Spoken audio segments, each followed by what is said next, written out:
விசுவாசம், நம்பிக்கை, அன்பு, இவைகளில் அன்பே பெரியது.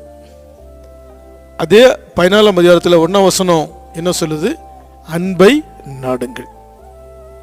இந்த உலகத்தில் எவ்வளோ காரியங்கள் பெருசு பெருசு பெருசுன்னு மனுஷங்க நினச்சிட்டு இருக்கிறாங்க. ஆனால் திருமுறை சொல்லுது அன்பு தான் பெருசு. எது? அன்பு. வேதத்தில் இயேசு கிறிஸ்து சொன்னார், அக்கிரமம் மிகுதியாவதனால் அந்நியரோட அன்பு தணிந்து போகும் என்று. இன்னைக்கு நாங்கள் குடும்பங்களில் பார்க்குறோம், திருச்சபைகளில் பார்க்குறோம், ஊழியல் மத்தியில் பார்க்குறோம், இயேசுவை பற்றி அறியாத புறஜாதி மக்கள் மத்தியில் நாங்கள் பார்க்குறோம். இந்த அன்புங்கிற சுபாவம் குறைஞ்சிக்கிட்டே வருது. சுயநலம் பெருகிட்டே இருக்குது. இதற்கு விட